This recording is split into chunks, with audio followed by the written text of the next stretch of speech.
أعوذ بالله من الشيطان الرجيم. بسم الله الرحمن الرحيم. الحمد لله رب العالمين الرحمن الرحيم مالك يوم الدين إياك نعبد وإياك نستعين اهدنا الصراط المستقيم صراط الذين أنعمت عليهم غير المغضوب عليهم ولا الضالين آمين. بسم الله الرحمن الرحيم. الحمد لله رب العالمين وصلى الله على النبي الكريم وعلى آله وصحبه أجمعين. محترم بزرگوں اور دوستو، سورہ فاتحہ کی ان آیات میں جن کو قرآن کریم کا دیباچہ کہا گیا اور قرآن کا خلاصہ کہا گیا اور جن کو ام الکتاب کہا گیا، سارے قرآن کے مضامین کا خلاصہ ان آیات میں پیش کیا گیا، جس میں سب سے پہلی آیت جو تھی اس میں اللہ سبحانہ و تعالیٰ کی بڑائی اور اللہ کے کمالات کا اعتراف کر کے اللہ کی حمد و ثنا بیان کی گئی، اور اس میں اللہ سبحانہ و تعالیٰ نے اپنا تعارف جو کرایا اس میں سب سے پہلی صفت ہے رب العالمین کی، جس پر گزشتہ دنوں بات ہوئی، اور اس لیے یہ بات کی گئی اور کرنے کی ضرورت ہے کہ ہمارے سامنے اللہ کی صفات کا استحضار ہونا چاہیے، اور خاص طور پر اللہ رب العالمین کی اور اللہ کو رب العالمین ماننے کی، یعنی اللہ کی یہ جو صفت ہے رب العالمین کی، اس صفت کا اگر استحضار ہوگا تو ہماری بندگی میں اضافہ ہوگا، ہمارے دل کے جو جذبات ہیں اس میں خلوص پیدا ہوگا، اللہ کے احسانات کو اگر ہم یاد کریں گے اور اللہ تعالیٰ نے جس طرح کا معاملہ میرے ساتھ اور آپ کے ساتھ کیا ہے، ہم میں سے ہر فرد کے ساتھ کیا ہے، کائنات کی ہر مخلوق کے ساتھ کیا ہے، تو اس کا جب ہم تصور کریں گے تو اس بات کی امید ہے کہ ہم اللہ کی نافرمانیوں سے بچ جائیں۔ ان صفات کے استحضار کے نتیجے میں اس بات کی امید ہے کہ ہم اللہ کے احسان مند ہو جائیں اور اللہ تعالیٰ کے احسانات کا ہم شکریہ ادا کریں، اور اللہ کے احسانات کا جو شکریہ ادا کیا جائے گا تو سب سے پہلی اور بنیادی بات یہ کہ اللہ کی وحدانیت کے ہم قائل ہو جائیں گے، اللہ کی وحدانیت کے، وحدہ لا شریک ہونے کے ہم قائل ہو جائیں گے، اور یہ شکریہ کی سب سے بنیادی صفت ہے۔ اور اس کے برعکس اگر کسی نے اللہ کو وحدہ لا شریک نہیں سمجھا اور اللہ کے ساتھ دوسروں کو شریک کیا، اللہ کی ذات اور صفات میں دوسروں کو شریک کیا، تو وہ شخص گویا اللہ کا شکریہ ادا نہیں کر رہا ہے، اللہ کے جو اس پر احسانات ہیں ان کا وہ شکر ادا نہیں کر رہا ہے۔ تو اللہ رب العالمین ہے، اسی طرح اللہ رحمان اور رحیم بھی ہے۔ یہ دوسری صفت ہے رحمان کی، اور تیسری صفت ہے رحیم کی، جس کے ذریعے سے اللہ تعالیٰ نے اپنا تعارف کرایا اور جن صفات کو ہمارے زبانوں پر اللہ نے جاری کر دیا اور جاری رکھنے کا حکم دیا۔ اس سے پہلے بسم اللہ الرحمن الرحیم کے ضمن میں یہ بات آ چکی ہے کہ رحمان کے اور رحیم کے کیا معنی ہیں۔ دونوں الفاظ مشتق ہیں رحمت سے، اور دونوں کا گویا کہ اصل دونوں کی ایک ہی ہے، رحمت، لیکن یہ دونوں صیغے الگ الگ ہیں، اور اس پر بھی بات اس سے پہلے ہو چکی ہے کہ لفظ رحمان میں فراوانی کی طرف اشارہ ہے، اور رحیم میں اس کے لامتناہی ہونے کی طرف، دوام کی طرف، کنٹینیو، مسلسل جو اللہ کی رحمت ہوگی اور کوئی اس میں لمیٹیشن نہیں اور کوئی پابندی نہیں، اور وہ کسی زمانے میں بھی رکے گی نہیں، یہ جو مسلسل تسلسل ہوگا اس کی طرف اشارہ ہے رحیم میں۔ رحمان میں بھی کوئی لمٹ نہیں ہوتی، لیکن رحمان میں زمانے کی لمٹ موجود ہے، یعنی دنیا میں اللہ کی جو رحمت ہو رہی ہے وہ چاہے مسلمان پر ہو چاہے غیر مسلم پر ہو، چاہے اللہ کے ماننے والے پر ہو چاہے اللہ کے نہ ماننے والے، اللہ کا انکار کرنے والے پر ہو۔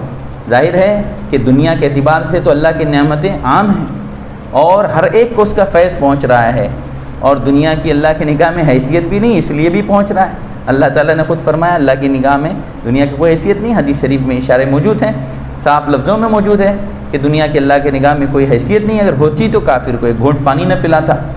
تو اللہ تعالیٰ نے دنیا کا جو معاملہ ہے وہ بالکل عام رکھا ہے، کُلًّا نُمِدُّ هَٰؤُلَاءِ وَهَٰؤُلَاءِ مِنْ عَطَاءِ رَبِّكَ وَمَا كَانَ عَطَاءُ رَبِّكَ مَحْظُورًا، ان کو بھی اور ان کو بھی، سب کو ہم دنیا میں بھر بھر کے دے رہے ہیں، لبالب پیمانے بھر بھر کے دے رہے ہیں، آپ کے رب کی بخشش پر کوئی پابندی نہیں دنیا میں۔ تو انسان کھا رہا ہے، پی رہا ہے، جو کچھ اللہ کی طرف سے مل رہا ہے، اور اب اس میں کوئی ہے جو اللہ کو مانتا ہے، اللہ کا احسان مانتا ہے، وہ اہل ایمان ہے، اور کوئی ہے جو اللہ کا احسان نہیں مانتا، وہ ناشکرا ہے، اور سب سے بڑا ناشکرا وہ ہے جو اللہ کو نہیں پہچانتا۔ بہرحال تو رحمان میں فراوانی، یوں سمجھ سکتے ہیں ہم کوانٹیٹی، یعنی بہت بہت زیادہ، کیا کہتے ہیں اس کو کہتے ہیں فراوانی، افور، بہت زیادہ کثرت، اس کی طرف اشارہ ہے۔ اور رحیم میں اشارہ ہے دوام کی طرف، یعنی زمانے کی کوئی بندش نہیں، وہ ابد الآباد کے لیے ہے وہ رحمت۔ اور ظاہر ہے کہ اللہ کی رحمت کا مستحق وہی انسان ہوگا، ابد الآباد کی رحمت کا مستحق، جو دنیا میں اس کی مان کر زندگی گزارتا تھا، یعنی جو اہل ایمان تھے، تو وہی لوگ آخرت میں اس کی رحمت کے حقدار ہوں گے۔ اس لیے وہاں رحیم کا جو فیض ہے وہ اہل ایمان کو ملے گا، اسی لیے کہا گیا رحمان الدنیا اور رحیم الآخرہ۔ بہرحال یہ جو الفاظ ہیں اور قرآن مجید میں استعمال کیے گئے ہیں، سورہ فاتحہ میں، بسم اللہ میں، اور بار بار رحمان اور رحیم کا تذکرہ کیا گیا ہے، اس سے ہم اللہ کی بے پناہ رحمت کا کچھ اندازہ لگا سکتے ہیں۔ اور سچی بات تو یہ ہے کہ اندازہ لگا نہیں سکتے، سچی بات تو یہ ہے کہ ہم اللہ کی رحمت کا اندازہ نہیں لگا سکتے۔ اللہ نے ہمیں سمجھایا ہے، اللہ نے ہمیں بتایا ہے، اللہ کے رسول صلی اللہ علیہ وسلم نے ہمیں حدیث شریف کے ذریعے سے اللہ کی رحمت کے کچھ نمونے ہمیں بتائے ہیں کہ اللہ کتنا رحیم ہے، کتنا بندوں سے پیار کرتا ہے، کتنی محبت کرتا ہے بندوں سے۔ اور بات دراصل یہ ہے کہ جب ہم گناہ کرتے ہیں اور جب ہم اللہ کی نافرمانی کرتے ہیں تو پھر ہماری نگاہوں پر پردہ پڑ جاتا ہے۔ ہم نے اللہ کو پہچانا نہیں، اس لیے ہم سے گناہ ہوتے ہیں۔ ہم نے اللہ سے تعلق قائم نہیں کیا، ہم نے اللہ کو اپنا رب، اپنا محسن، اپنا منعم اور رحمان اور رحیم اور اس کی ساری صفات کے ساتھ متصف ہم نے نہیں سمجھا، اس کا استحضار ہمیں نہیں ہوتا، اس لیے ہم سے گناہ ہوتے ہیں۔ گناہ ہو جانے میں کوئی جو ہے، پھر بھی گناہ ہو جانے میں اتنی بڑی بات نہیں ہے، لیکن ہم لوگ گناہ کرتے ہیں اور اصرار کرتے ہیں اور توبہ نہیں کرتے، یہ خطرے کی بات ہے۔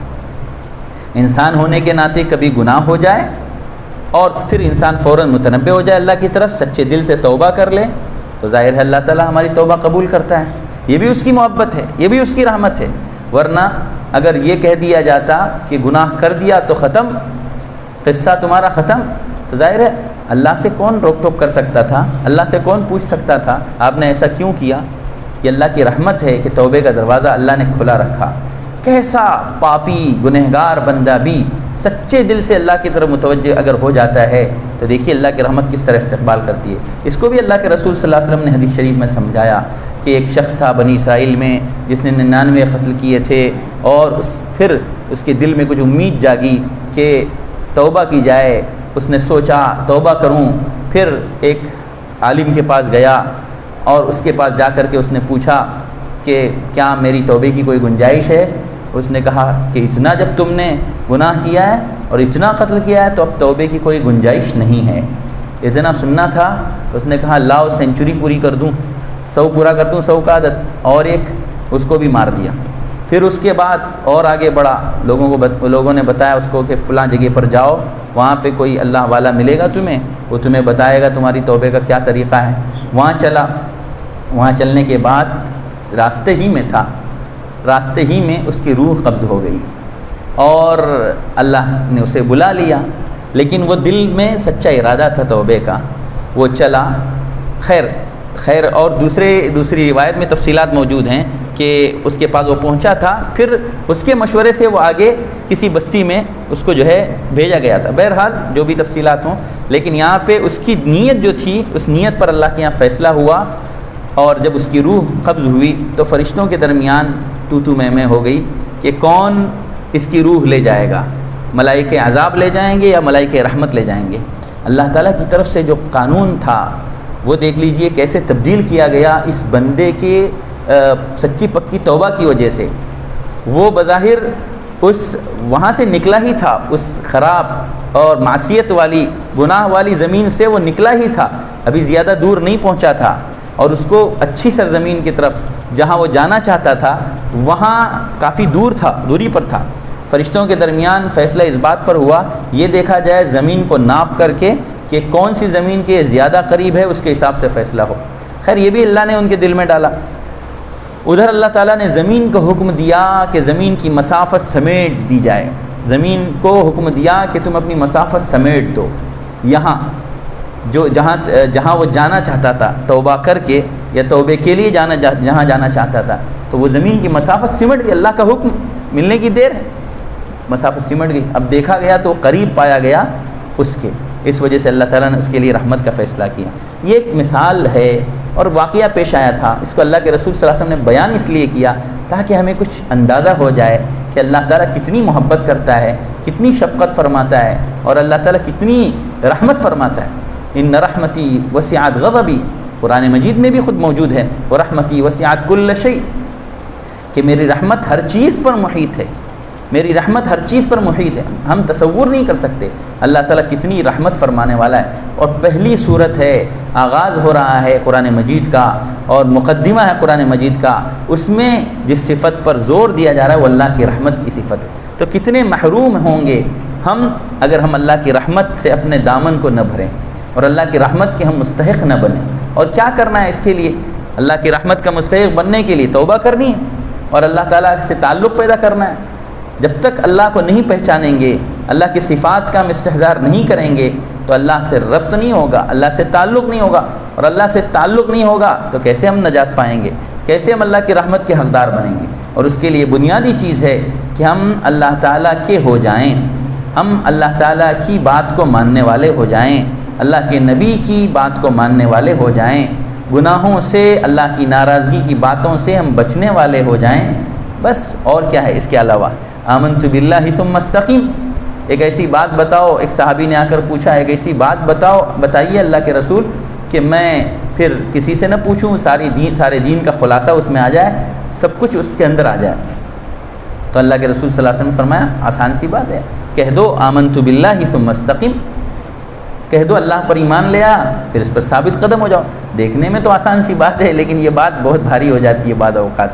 جب استقامت کی بات کہی جاتی ہے تو یہ بھاری ہو جاتی ہے، خاص طور پر انسان کہ جب دل کے جذبات ہوں اور خیالات ہوں اور خواہشات ہوں اور شیطان بہکا رہا ہو اور سامنے سب کچھ موجود ہو، تو ایسے موقع پر امتحان بہت کٹھن اور صبر آزما ہوتا ہے۔ اللہ تعالیٰ توفیق عطا فرماتا ہے تو انسان بچتا ہے گناہوں سے اور اللہ کی رحمت کا وہ مستحق بن جاتا ہے۔ ایک اور حدیث شریف ہے، اس کو ہم سامنے رکھیں گے، ذہن میں رکھیں گے تو بات اور واضح ہو جاتی ہے۔ بہت ساری حدیثیں ہیں، اللہ کے رسول صلی اللہ علیہ وسلم نے ارشاد فرمایا ہر وقت اللہ تعالیٰ کی طرف سے اعلان ہو رہا ہے، رات میں اعلان ہوتا ہے کہ کون ہے جو اپنے گناہوں سے توبہ کرے، کون ہے؟ اللہ تعالیٰ اپنا دست شفقت دراز فرماتے ہیں، اللہ تعالیٰ اپنا دست کرم دراز فرماتے ہیں اور اعلان کرتے ہیں کوئی ہے رات کی تنہائیوں میں اٹھ کر جو اللہ کے سامنے روئے اور گڑ گڑائے، کوئی ہے جو اپنے گناہوں کی معافی مانگے۔ اللہ تعالیٰ معاف کرنے کے لیے تیار ہے، بخشنے کے لیے تیار ہے۔ دن میں اللہ تعالیٰ کا اعلان ہوتا ہے، رات میں اللہ کا اعلان ہوتا ہے۔ اللہ تعالیٰ نے ہمیں سمجھانے کے لیے ایسے ایسے الفاظ اختیار فرمائے ہیں کہ حیرت ہوتی ہے کہ کسی طرح انسان سمجھ جائے۔ اللہ تعالیٰ نے اپنے لیے یہ الفاظ استعمال فرمائے انسان کے ذہنوں سے بات تاکہ قریب ہو جائے اور انسان سمجھ جائے۔ بھلا ظاہری طور پر جس طرح ہماری اور آپ کی زندگی ہے، حسی طور پر اس طرح کی تھوڑی زندگی ہے، اس طرح کی تھوڑی چیزیں ہیں۔ اب اللہ تعالیٰ ہر قسم کی حسیات سے پاک ہے، اللہ کی سب سے اونچی شان ہے، اللہ کے جیسی کوئی چیز نہیں۔ اللہ تعالیٰ نے فرمایا تم ایک ہاتھ آگے بڑھو، ایک بالش آگے بڑھو، میں ایک ہاتھ آگے بڑھتا ہوں، تم ایک ہاتھ آگے بڑھو، میں دو ہاتھ آگے بڑھتا ہوں، تم چل کے آؤ، میں دوڑ کے آتا ہوں۔ کیا مطلب ہے اس کا؟ اللہ کی رحمت کو بیان کرنا ہے کس قدر اللہ کی رحمت متوجہ ہوتی ہے۔ ان رحمت اللہ قریب من المحسنین، نیکوکار جو نیک کام کرنے والے ہیں اخلاص کے ساتھ، جو دین حق پر ثابت قدم رہنے والے ہیں، ان سے اللہ کی رحمت بہت قریب ہے۔ ایک حدیث شریف میں فرمایا رسول اللہ صلی اللہ علیہ وسلم نے کہ کوئی دن ایسا نہیں کہ جس دن 4 بڑی بڑی مخلوقات اللہ کی، آسمان، زمین، پہاڑ اور دریا، یہ 4 مخلوقات اللہ تعالیٰ سے فریاد کرتے ہیں، عرض کرتے ہیں اللہ کے حضور، اے اللہ اجازت دیجئے اس آدم کے بیٹے کو ہلاک کر دینے کی۔ آسمان کہتا ہے میں اپنے ٹکڑے گرا دوں، زمین کہتی ہے میں دھسا دوں اپنے اندر، پہاڑ کہتے ہیں کہ میں اس کو پیس کے رکھ دوں، اور سمندر کہتے ہیں میں اس کو ڈبو کے رکھ دوں، ہم اس کو ڈبو کے رکھ دیں، اجازت ہو آپ کی، کیونکہ اس انسان نے، اس آدم کے بچے نے آپ کے دی ہوئی چیزوں کو کھا کر آپ کی ناشکری کی ہے۔ آپ کی طرف سے جو کچھ مل رہا ہے یہ کھاتا ہے اور جیتا ہے اسی نعمت کے سہارے اور اسی احسان کے سہارے۔ اب بتائیے کیا چیز ہے جو ہم جھٹلا سکتے ہیں؟ فبأي آلاء ربكما تكذبان، کون سے احسانات کو جھٹلاؤ گے، کون سی چیزوں کو جھٹلاؤ گے، کہاں جاؤ گے؟ کوئی لمحہ ایسا نہیں گزر رہا ہے، کوئی زمین کا چپا ایسا نہیں ہے کہ جہاں پہ اللہ کے احسانات نہ ہو رہے ہوں، اور جس لمحے میں اللہ کی طرف سے احسانات نہ اتر رہے ہوں اور اللہ کی رحمت کے سائے میں ہم نہ جی رہے ہوں۔ کوئی لمحہ نہیں، کوئی چپا نہیں دنیا کا، کوئی جگہ ایسی نہیں۔ اسی لیے کہا گیا نا ایسی جگہ چلے جاؤ جہاں پہ اللہ کے سوا کوئی دوسرا دیکھتا نہ ہو۔ انسان کو اگر گناہ کی خواہش پیدا ہو رہی ہے ایسی جگہ چلے جاؤ۔ خیر اس کا تعلق اللہ کے علم اور قدرت سے بھی ہے۔ تو بات یہ ہے کہ یہ مخلوقات اللہ کے حضور فریاد کرتی ہیں اور سوال کرتی ہیں اور اجازت چاہتی ہیں۔ جواب دیکھیے اللہ تعالیٰ کا حدیث قدسی میں ہے، غالباً مسند احمد کی روایت ہے، حدیث قدسی میں ہے، فرمایا اللہ کے رسول صلی اللہ علیہ وسلم نے، اللہ تعالیٰ جواب میں ارشاد فرماتے ہیں کہ مجھے اور میرے بندوں کو چھوڑ دو، تم کون ہوتے ہو میرے بیچ میں آنے والے؟ دعوا عبادی، مجھے اور میرے بندوں کو چھوڑ دو، تم بیچ میں نہ آؤ، میں دیکھ لوں گا۔ اگر یہ توبہ کرتے ہیں اور میرے قریب آتے ہیں، توبہ کرتے ہیں، احسان مند ہوتے ہیں، میرے قریب آتے ہیں، فانا حبیب ہوں، تو میں ان کا محبوب ہوں، وَإِن لَّمْ يَتُوبُوا فَأَنَا طَبِيبُ ہوں، اور اگر یہ توبہ نہیں کرتے میں ان کا ڈاکٹر ہوں، میں ان کا معالج ہوں، میں علاج کر لوں گا۔ تم کون ہوتے ہو بیچ میں آنے والے؟ تو کبھی کبھی حالات وقتاً فوقتاً آتے ہیں انسان پر آزمائش کے لیے، اس لیے ہے کہ انسان متنبہ ہو جائے، انسان متوجہ ہو جائے اللہ تعالیٰ کی طرف۔ حالات آتے ہیں، کبھی حکمرانوں کی صورت میں آتے ہیں، کبھی وباؤں کی صورت میں آتے ہیں، کبھی کسی اور شکل میں آتے ہیں۔ تو یہ حالات کس لیے آتے ہیں؟ تاکہ انسان اللہ کی طرف متوجہ ہو جائے۔ مطلوب انسان سے یہی ہے کہ حالات جب آئیں، حالات آئیں یا نہ آئیں، خوشی ہو غم ہو، ہر موقع پر انسان اللہ کی طرف متوجہ ہو جائے۔ یہ بھی اللہ کا احسان ہے کہ اللہ تعالیٰ نے ایک دم سے کوئی عذاب نہیں بھیجا جس کے نتیجے میں ساری انسانیت فنا ہو جائے۔ تو یہ بھی اللہ کی رحمت ہے کہ اللہ نے اس امت محمدیہ کے ساتھ اپنے خصوصی فضل کا معاملہ فرمایا ہے کہ یہ امت من حیث الامت ہلاک نہیں ہوگی۔ اللہ کے رسول صلی اللہ علیہ وسلم کی جو دعائیں قبول ہوئی ہیں اس میں ایک دعا یہ بھی ہے کہ میری امت پر ایسا کوئی عذاب نہ آئے جس سے میری پوری امت تباہ ہو جائے، جیسے پرانی امتیں تباہ ہوئی تھیں، تو اس طرح کوئی عذاب نہ آئے۔ تو اللہ تعالیٰ نے دعا قبول فرما لی، لیکن وقتاً فوقتاً کہیں نہ کہیں کوئی آزمائش آ سکتی ہے، کوئی وبا، کوئی بلا، اس طرح کے حالات آ سکتے ہیں۔ تو اللہ تعالیٰ فرماتا ہے اگر یہ توبہ نہیں کریں گے میں طبیب ہوں، میں ڈاکٹر ہوں، میں ان کا علاج کر لوں گا۔ تو معلوم یہ ہوا کہ اللہ تعالیٰ حبیب ہے یا اللہ تعالیٰ طبیب ہے، لیکن ہے تو وہ اپنا ہی۔ طبیب جو ہوتا ہے وہ بھی مشفق ہوتا ہے، اور ظاہر ہے اللہ تعالیٰ کی شفقت کا کوئی اندازہ نہیں، کوئی اس کی انتہا نہیں۔ اس کی شفقت کو، اس کی رحمت کو سمجھنے کے لیے بس اتنا کہا جا سکتا ہے کہ اللہ تعالیٰ نے اپنی جو کچھ بھی رحمتیں ہیں نا دنیا کی، جو کچھ بھی اللہ کا احسانات ہے، احسانات کا فیض ہے، یہ ایک حصہ ہے، اور اس کے 99 حصے اللہ نے اپنے پاس رکھ لیے ہیں۔ ایک حصے سے ماں اپنے بیٹے پر شفقت کرتی ہے، ماں کی ممتا اس ایک حصے کا شمع بھی نہیں۔ پوری کائنات کی مائیں، پوری کائنات میں جو کچھ ممتا ہے، شفقت ہے، شفقتیں ہیں، وہ سب ایک شمع بھی نہیں۔ اتنا اللہ تعالیٰ رحیم ہے، اتنا اللہ تعالیٰ مشفق ہے اپنے بندوں پر۔ قرآن خود ہم غور سے پڑھیں تو ہماری آنکھیں کھل جائیں۔ ہم پڑھتے نہیں، ہمیں معلوم نہیں ہوتا اللہ نے مجھے کیا کہا، مجھے کیا اللہ نے کہہ کے بلایا، مجھ سے اللہ کتنی محبت کرتا ہے، اور اللہ تعالیٰ مجھے کتنا قریب بلاتا ہے، مجھے کتنے مواقع دیتا ہے، اور اللہ تعالیٰ سے بڑھ کر کوئی تحمل والا نہیں، کوئی برداشت والا نہیں۔ حدیث شریف میں فرمایا گیا ما احد اصبر على اذى يسمعه من الله يدعون له الولد ثم يعافيهم ويرزقهم۔ یہ تو ماننے والوں کی بات ہوئی، جو نہیں مانتے، جو مسلسل اللہ کے ساتھ اللہ کے احسانات کی ناشکری کرتے ہیں، جو کافر ہیں، انکار کرتے ہیں اللہ کا، ان اور جو اللہ کے لیے بیٹے تجویز کرتے ہیں اور اللہ تعالیٰ کے ساتھ شریک کرتے ہیں، ان تک کو اللہ تعالیٰ دنیا میں ڈھیل دے رہا ہے، فوراً گرفت نہیں کر رہا ہے۔ اللہ سے بڑھ کر کوئی تحمل والا نہیں۔ اتنی تکلیف دہ باتیں اللہ تعالیٰ سنتا ہے انسانوں سے، پھر بھی برداشت کر رہا ہے، پھر بھی ان کو عافیت دے رہا ہے، پھر بھی ان کو رزق پہنچا رہا ہے۔ تو اللہ سے بڑھ کے کوئی تحمل والا نہیں۔ ہمیں اس بات کی ضرورت ہے کہ ہم اس چیز کو محسوس کریں، اور جس قدر آئندہ دن جتنے ہمارے لیے مقدر ہیں، ہم اللہ سے قریب ہو جائیں، ہم اللہ کی بندگی کریں، اللہ کی عبادت کریں، اللہ کا ذکر ہم کریں، اللہ کو ہم یاد کریں، اور اس لیے یاد کریں کہ اللہ تعالیٰ رحمان ہے، رحیم ہے، اللہ رب العالمین ہے، اللہ ہی تنہا بندگی کا مستحق ہے، اللہ ہی تنہا رب العالمین ہے، اللہ ہی میرا محسن ہے، اللہ ہی پوری کائنات کا نظام چلانے والا ہے۔ ان ساری صفات کی بنیاد پر میری بندگی کا مستحق، میری محبتوں کا مستحق صرف تنہا اللہ کی ذات ہے۔ یہ ہم سوچنے والے ہو جائیں، اور جس قدر ہمارے لیے یہ چیز اگر میسر ہوگی، یہ بھی اللہ ہی کے فضل سے ہوگی۔ اللہ تعالیٰ توفیق عطا فرماتے ہیں، اس کی محبت ہے۔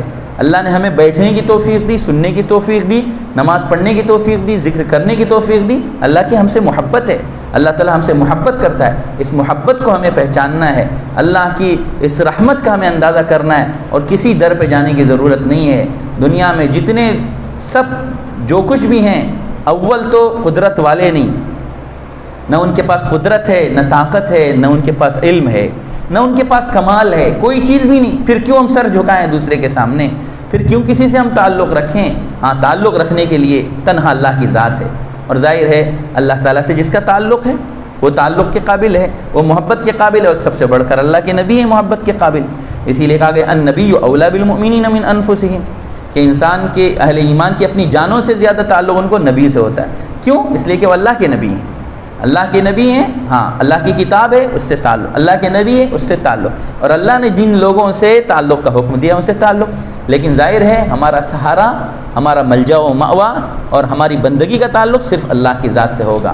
تو اللہ تعالیٰ ہمیں اس کی توفیق عطا فرمائے کہ ہم اس کی صفات کو سمجھیں، اس کا استحضار کریں، اس کے کلام کو ہم پڑھیں تو ہمارے دل میں اس کی محبت پیدا ہو، اور اس محبت کے سہارے ہم اپنی روح کی جو ہے ہم ترقی کرتے چلے جائیں۔ وآخر دعوانا الحمدللہ رب العالمین۔